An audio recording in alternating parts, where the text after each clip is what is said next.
Jadi ada itu. Oke, baik. Ini mungkin pertanyaan terakhir saya ke Pak Maulana, nanti mungkin kembali lagi ke Pak Joni, tapi Pak Maulana, artinya untuk saat ini solusi yang aman bagi para pengusaha seperti apa yang diumumkan oleh PHRI?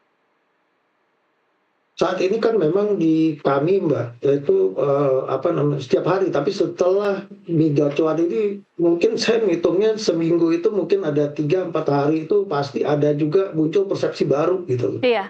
Ya kan masyarakat kita kan nggak bisa hindarin ya pendapatnya seperti apa. Maksud saya tuh bukan masyarakat tuh yang pelaku usaha. Di lingkup kami ini kami kan hotel aja tuh ada 2.400-an yang menjadi member.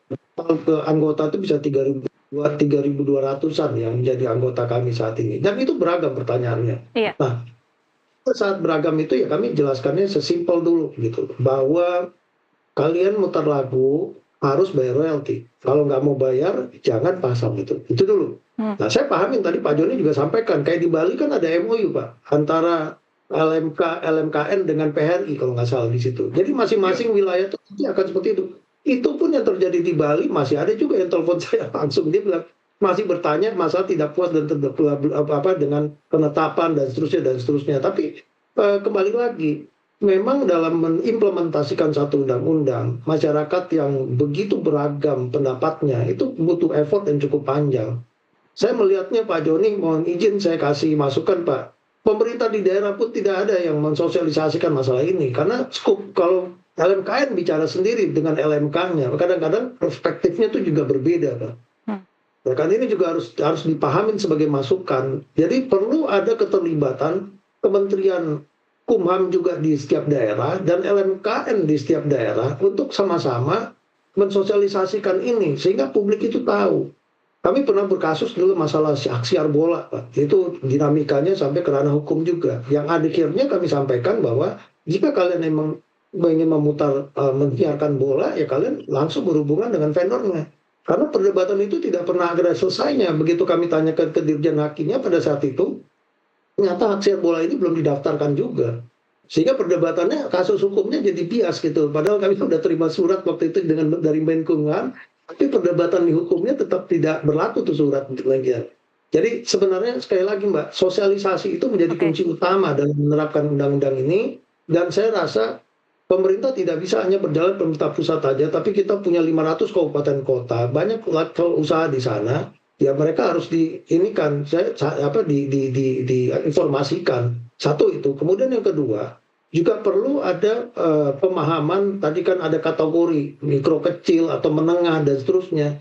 Tapi melihat di sini banyak masyarakat yang memutar lagu di tempat usahanya, berarti mereka belum paham.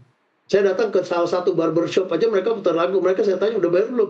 Belum Pak, emang perlu? Dia bilang gitu. Kan saya bukan restoran, dia bilang gitu. Jadi persepsi mereka yang ditenai itu cuma restoran, cafe bar dan hotel gitu loh. Padahal itu kan sebenarnya harusnya kena Pak Joni. Nah ini mungkin jadi PR Pak, jadi PR yang benar-benar harus diinikan. Yang kedua adalah platform-platform yang kira-kira dikerjasamakan oleh LMKN seperti Velodiva, Langit Biru, itu harus benar-benar dideklar Pak. Jangan sampai nanti mereka menerima lagi platform baru, kami kan nggak punya listnya. Mereka hanya melihatkan foto kerjasama ketua LMKN dengan yang pemiliknya misalnya seperti itu. Apakah ini disahkan atau tidak kan tidak ada deklarasinya dari sana. Nah ini harus diinformasikan ke publik. Karena platform itu betul saya bilang sama dengan Pak Joni bilang, dia jual fasilitas extended services dari ininya. Ujungnya adalah mereka membayar royalti kan gitu. Tapi apakah mereka sudah diakui oleh si LMKN atau tidak? Ini penting untuk diinformasikan Pak. Jadi jangan nanti mereka tumbuh tanpa ada list mana platform yang secara resmi sudah melakukan dengan LMKN, mana yang belum. Ini harus ada Pak. Kalau nggak nanti akan terjadi kebingungan lagi di publik gitu loh. Jadi kami juga meluruskan Mbak dengan kawan-kawan di pelaku usaha bahwa kalian memutar free royalty juga tetap harus bayar. Kan LMKN itu undang-undang ini tidak peduli kalian mau putar dari Spotify ke YouTube dari mana, yang penting kalian bayar royalti kan gitu. Ya kan? Nah, tapi ada platform yang kita berlangganan itu sebenarnya sudah termasuk royalti di dalam situ karena ada kerjasama. Nah, ini yang kami minta mungkin Pak Joni dan kawan-kawan di LMKN untuk sosialisasikan supaya formal Pak, gitu loh. Jadi jangan platformnya yang mengatakan dia didukung, tapi LMKN yang harus menyebutkan bahwa kami mendukung platform ini gitu. Baik. Kita tindak lanjuti Pak Maulana. Terima kasih. Oke, Pak Joni, mungkin ini closing statement untuk Bapak. Ada rencanakah LMKN untuk sosialisasikan lagi, terutama pasca migacoan ya Pak ya. Kemudian ini kan memang bergulir di media sosial dengan sangat panas dan kemudian ada banyak teori-teori, ada banyak kekhawatiran. Bagaimana caranya kemudian LMKN melakukan sosialisasi agar yang takut tidak kemudian restoran dan hotelnya menjadi hening dan kemudian membuat para pemusik, para penyanyi, para home band jadi kehilangan pekerjaan, Pak? Ya, saya jawab kalau untuk itu, LMKN kan selalu melakukan sosialisasi. Memang terbatas ya karena anggaran yang tidak berat. Nah, dengan adanya kasus ini sehingga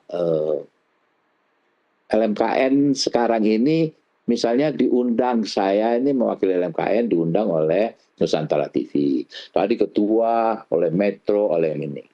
Ini bagian dari sosialisasi ya Pak ya? Ya, selama ini kami menyurat, Bu.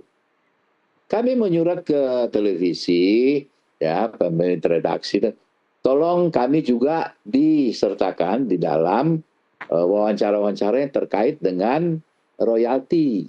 Ya. Nah, tetapi mungkin televisi lebih melihat artis-artis sehingga yang diundang artis-artis berbicara mengenai royalti. Ya, kadang-kadang ada pihak lain juga yang diundang bicara royalti, padahal kurang paham royalti sehingga memberikan informasi-informasi yang tidak pas. Nah, kami sudah menawarkan, tolong televisi-televisi undang kami, tapi tidak ada. Nah, sekarang ini gara-gara adanya migacoan punya case ini, televisi banyak mengundang kami. Jadi kami berterima kasih juga kepada TV Nusantara dan televisi lainnya dan media massa lainnya bahwa saat ini LMKN setiap hari itu diundang untuk memberikan sosialisasi. Nah, dengan ini bisalah kita itu menyampaikan hal-hal yang benar dan juga hal-hal yang selama ini agak miring-miring kami luruskan. Baik, Pak Joni, terima kasih. Mudah-mudahan nanti kalau diundang Nusantara TV juga berkenan hadir ke studio. Pak Maulana, terima kasih juga untuk waktunya di NTV Prime. Pemirsa, ruang komersial tidak selalu tentang laba dan angka, tapi juga tentang siapa yang diuntungkan dan siapa yang diabaikan. Royalti seharusnya bukan sekedar bayaran, tapi bentuk penghargaan atas karya dan keadilan. Sebab di balik tayangan yang Anda saksikan, ada nama-nama yang layak dihargai dan bukan dilupakan. Saya Tasya Litmila, mewakili rekan saya Doni De Keizer, mengucapkan terima kasih atas perhatian Anda. Sampai bertemu kembali di NTV Prime.